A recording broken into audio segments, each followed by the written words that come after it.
Ποιοι είναι άραγε οι πραγματικοί λόγοι που οι Έλληνες φεύγουν για το εξωτερικό? Είναι τα φράγκα, είναι η δόξα ή είναι κάτι άλλο που οι περισσότεροι δεν γνωρίζουν? Στο σημερινό βίντεο θα δούμε τι πραγματικά ζητάει ένας Έλληνας μετανάστης στις μέρες μας και είμαι σίγουρος ότι αυτά που θα ακούσεις σήμερα ισχύουν και για άλλες χώρες του εξωτερικού. Υπάρχουν κάποιοι μύθοι που σήμερα πρέπει να καταρριφθούν. Let's begin.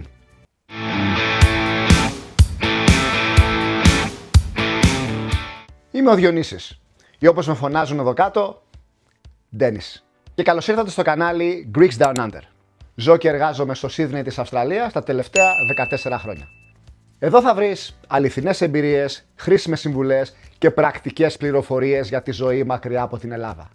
Επίσης, στόχος μας είναι να ενημερώσουμε όλους όσους θα ήθελαν να μάθουν περισσότερα για το πώς άραγε είναι η ζωή σε μια χώρα του εξωτερικού. Νούμερο 1. Αξιοκρατία. Τα νέα παιδιά θέλουν να μετριούνται και να αξιολογούνται με βάση αυτό που μπορούν πραγματικά να προσφέρουν, όχι με βάση αυτόν που ξέρουν. Να μην έχει καμία σημασία ποιον ξέρεις, αν είσαι δικός μας ή αν είσαι των αλωνών. Το πιάνεις το νόημα, σωστά? Το μόνο που πρέπει να έχει σημασία είναι ένα: εάν εσύ είσαι πιο ικανός και κατάλληλος για τη θέση που αιτήθηκες. Οι Έλληνες μετανάστες θέλουν να έχουν ίσες ευκαιρίες με τους υπόλοιπους. Εάν δουλεύουν σκληρά, θα ανέβουν. Εάν κάνουν λάθη, θα υποστούν τις συνέπειες. Και όταν προέρχεσαι από ένα περιβάλλον όπου ακόμα κυριαρχεί ο γνωστός του γνωστού, η φράση «από πού είσαι» και το πατροπαράδοτο «τίνος είσαι εσύ παλικάρι μου», βγαίνεις εκτός Ελλάδας, βλέπεις ένα σύστημα που δουλεύει χωρίς γνωριμίες και σου φαίνεται πολύ καλό για να είναι αληθινό. Ναι, σίγουρα και εκτός Ελλάδας απαιτείται αυτό που λέμε networking. Μέσα από το networking χτίζεις την αξιοπιστία σου, την φήμη σου στον κλάδο, βάσει πάντα της σκληρής δουλειάς σου, αλλά και της προϋπηρεσίας σου. Σίγουρα σε ένα βιογραφικό οι συστατικές επιστολές έχουν πολύ μεγάλη σημασία. Και θα μου πεις τώρα... Να, ορίστε, τι είναι συστατική επιστολή? Βίσμα. Τι Αυστραλία, τι Ελλάδα. Το ίδιο πράγμα είναι. Όχι ακριβώς. Γιατί αυτός που θα δώσει τη συστατική επιστολή για σένα έχει ευθύνη για ό,τι πει. Και αν πει κάτι για σένα που δεν ισχύει, σε βάθος χρόνου, θα έχει πρόβλημα και ο ίδιος. Νούμερο 2. Επαγγελματική εξέλιξη. Για πολλούς το εξωτερικό δεν ήταν ούτε είναι όνειρο ζωής. Είναι όμως μια διέξοδος. Από κακές δουλειές, από τοξικά αφεντικά, από κακοπληρωτές και λαμόγια. Κάποια στιγμή απλά λες, τι κάνω εδώ μέσα? Τι κάνω στη ζωή μου? Θέλω να δοκιμάσω κάτι διαφορετικό. Θέλω να δω ποιος πραγματικά είμαι. Ίσως κάποιοι είναι ευχαριστημένοι στις δουλειές τους. Ίσως μία άλλη θέση στην ίδια εταιρεία, μία προαγωγή ή ένας καλύτερος μισθός να μην είναι σκοπός ζωής. Εάν όμως είσαι υπερβολικά φιλόδοξος, ανικανοποίητος και σε γενικές γραμμές απλά ξεροκέφαλος, τότε πάντα θα σκέφτεσαι τι άραγε να γινόταν εάν δοκίμαζα την τύχη μου έξω. Και αν δεν το κάνεις, μπορεί να σε τρώει μια ζωή. Ασχέτως εάν υπάρχουν μεγάλες πιθανότητες να μην πάνε καλά τα πράγματα και να αναγκαστείς να γυρίσεις πίσω. Και είναι ok. Κάπως έτσι ξεκίνησα κι εγώ. Στο άγνωστο με βάρκα την ελπίδα. Με απειροελάχιστη έρευνα και σημαντικά ελλειπείς γνώσεις για το πώς λειτουργεί μια χώρα σαν την Αυστραλία. Εάν με έπαιζαν στο στοίχημα, θα είχαν βάλει όλοι ότι θα γυρίσω σε 2-3 μήνες το πολύ. Μετά από πολλά χρόνια στο εξωτερικό, μπορώ να πω ότι πήγαν όλοι κουβά. Όχι επειδή εγώ ήμουν πολύ ταλαντούχος ή πολύ εργατικός ή πολύ σπουδαγμένος, αλλά γιατί πολύ απλά αρνιόμουν να αποδεχτώ λογική και κανόνες. Λογική και κανόνες που άλλοι έθεταν για μένα, όχι εγώ για τον εαυτό μου. Κανείς δεν ξέρει πού θα φτάσεις, τι θα κάνεις, πώς θα εξελιχθείς. Εάν δεν είσαι αρκετά γενναίος να βγεις από το Matrix. Ένα Matrix που άλλοι έχουν οριοθετήσει για σένα, όχι εσύ για τον εαυτό σου. Νούμερο 3. Σταθερότητα. Οικονομική και κοινωνική. Το να ξέρεις ότι θα πληρωθείς στο τέλος του μήνα δεν είναι πολυτέλεια. Είναι απλά κοινή λογική. Στην Ελλάδα αυτό ποτέ δεν ήταν δεδομένο. Το να μπορείς να κάνεις πλάνο πενταετίας και να μπορείς να έχεις στόχους είναι αυτό που σου δίνει ζωή. Αυτό που σε ξυπνάει κάθε πρωί. Αυτό που σε βάζει στο αυτοκίνητο ή στο τρένο. Αυτό που σου δίνει κίνητρο να συνεχίσεις να προσπαθείς. Εάν αυτό δεν υπάρχει, κάποια στιγμή θα πεις «Ρε φίλε, ποιος ο λόγος?» Η σταθερότητα στη ζωή προέρχεται και από τον επαγγελματικό τομέα, αλλά και από την ίδια την πολιτεία, από το ίδιο το κράτος. Το κράτος είναι αυτό που σε προστατεύει από έναν κακό εργοδότη. Από έναν εργοδότη που τουλάχιστον δεν έχει τη δύναμη να σε διώξει αύριο το πρωί με το έτσι θέλω. Δεν έχει δικαίωμα να σου πει τώρα δεν έχω. Παίρνα τον άλλο μήνα και βλέπουμε. Αλλά και πάλι, εάν αργά ή γρήγορα για κάποιους λόγους αναγκαστεί να σε απομακρύνει, τότε έχει ευθύνες. Υπάρχουν κανόνες που τις περισσότερες φορές είναι πολύ πιο πάνω και από την ίδια την εταιρεία. Και αυτό ξέρεις τι σου δίνει? Δικαίωμα να ονειρεύεσαι, να επενδύσεις, να κάνεις οικογένεια, να ταξιδέψεις τον κόσμο.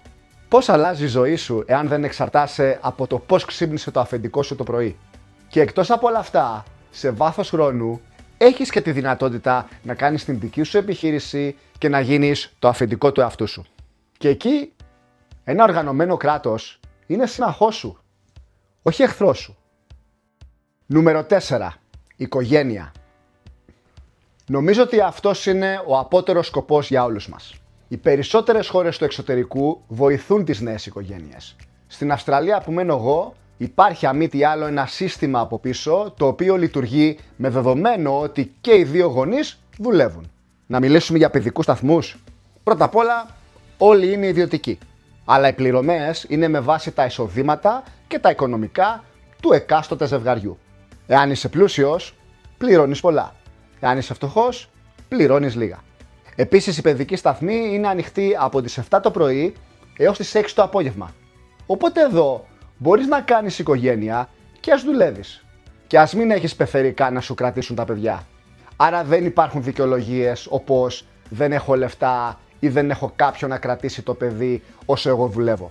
Για φαντάσου πόσο διαφορετική θα ήταν η Ελλάδα εάν εφάρμοζε αυτό το σύστημα. Για ποια υπογεννητικότητα μιλάμε τώρα? Πέρα από τους παιδικούς σταθμούς, όταν τα παιδιά πηγαίνουν σχολείο, δεν υπάρχει έννοια φροντιστήριο. Υπάρχει κανονική παιδεία. Αυτή που υπάρχει σε κάθε χώρα. Ξέρω πάρα πολλούς στις μέρες μας που ζουν σε χώρες του εξωτερικού και ένας από τους βασικότερους λόγους που έφυγαν είναι για να κάνουν οικογένεια. Να μεγαλώσουν 2, 3, 4 παιδιά. Όχι να έχουν ένα το πολύ, γιατί και με το ένα τα έξοδα τσίμα βγαίνουν. Και βοηθάει και ο παππούς και η γιαγιά. Γιατί να είναι έτσι? Γιατί να μην μπορούμε να εφαρμόσουμε και στην Ελλάδα αυτά που εφαρμόζονται έξω? Είμαι εγώ ο παράλογος ή το σύστημα είναι παράλογο? Νούμερο 5. Ασφάλεια. Ασφάλεια δεν σημαίνει μόνο να μην σε κλέψουν. Γιατί μπορεί κάλλιστα να σε κλέψουν και στο εξωτερικό. Ασφάλεια σημαίνει να περπατάς μέρα μεσημέρι και να μην κοιτάς πίσω σου. Σημαίνει ότι ακόμα και να σε κλέψουν, να σου ανοίξουν το σπίτι σου, λογικά θα γίνει από έναν επαγγελματία. Ασφάλεια σημαίνει το παιδί σου να γυρίζει από το σχολείο χωρίς πρισμένο μάτι και σκισμένα ρούχα. Έλα τώρα, μην κάνεις ότι δεν ξέρεις, ξέρεις πολύ καλά τι εννοώ. Ασφάλεια είναι να νιώθεις ότι το κράτος σε προστατεύει. Όχι να σου πει, ναι, καταθέστε μια μήνυση κατά γνώστου, πληρώστε και το σχετικό παράβολο και θα το βάλουμε στο αρχείο μας. Σαν να σου λέει, σε γράφω εκεί που δεν πιάνει μελάνι. Ναι, αλλά αυτό δεν είναι κράτος δικαίου. Δεν μπορείς να βρεις το δίκιο σου έτσι. Και όταν εμείς οι Έλληνες το καταλάβουμε αυτό, ίσως αρχίσουμε να γράφουμε μια καινούρια σελίδα στην πολυτάραχη ιστορία μας. Αυτά που αναφέρθηκαν σε αυτό το βίντεο είναι κάποια από τα πολύ σημαντικά πράγματα που αναζητούν τα νέα παιδιά σε μια χώρα του εξωτερικού. Και τώρα θα σου πω τι παραπάνω θα ήθελαν, αλλά και να μην το αποκτήσουν δεν θα σκάσουν κιόλας. Το πρώτο, να έχουν το δικό του σπίτι. Άμα δεν έχεις σπίτι, είσαι αποτυχημένος. Τι έρχεσαι στην Αυστραλία, αφού δεν πρόκειται να πάρεις ποτέ σπίτι? Και ποιος σου είπε ότι με κόφτει τόσο πολύ να πάρω σπίτι? Ειδικά στις μέρες μας εκεί που έχουν πάει. Υπάρχουν τόσοι άλλοι τρόποι να κάνεις λεφτά σήμερα. Το δεύτερο, να γίνουν πλούσιοι. Για ποιο λόγο έφυγες? Για να έχεις απλά μια δουλίτσα? Ναι, για να έχω απλά μια δουλίτσα. Μια δουλίτσα που θα με σέβεται και θα με υπολογίζει. Και χάρη σε αυτήν την δουλίτσα θα μπορέσω να ζήσω με αξιοπρέπεια και εγώ και η οικογένειά μου.